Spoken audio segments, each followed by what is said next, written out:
بسم اللہ الرحمن الرحیم۔ ایم ایس نیوز HD5 کی ناظرین السلام علیکم۔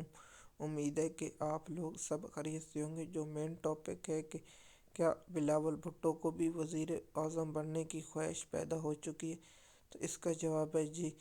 تو مختلف ذرائع یہ کہہ رہے ہیں کہ جب پیپل پارٹی اور مسلم لیگ نون کا جو اتحاد ہوا تو اس میں یہ فیصلہ ہوا کہ 2 سال 5 ماہ نون لیگ کی وزیر اعظم ہوگا، اس کے بعد بلاول بھٹو زرداری وزیر اعظم ہوگا۔ تو کیا اب وہ وعدہ نبھانے کا پورا ہوگا؟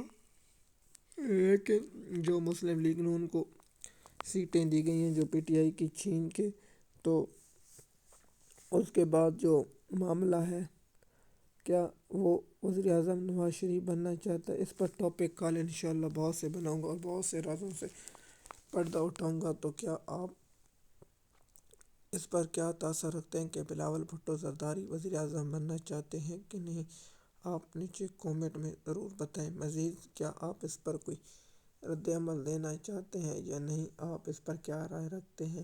آپ مجھے مکمل تفصیلات اس ویلاگ میں کومنٹ میں ضرور دیا کریں تاکہ ہمیں بھی معلوم ہو سکے کیا زرداری اپنے بیٹے کو وزیر اعظم بنانے کے لیے 2 کام کریں گے۔ کیا سندھ میں 2 صوبے یا بلدیہ نظام یا جو 18ویں آئینی ترمیم میں ختم کریں گے یا نہیں؟ اس کی آنے والے وقت میں آپ لوگوں کے ساتھ 28ویں آئینی ترمیم کا جو ہمارا ویلاگ ہے آپ لوگوں کو وہ ضرور سننا چاہیے، جس میں ہم نے بہت انتہائی اہم اٹھائے ہیں۔ شکریہ۔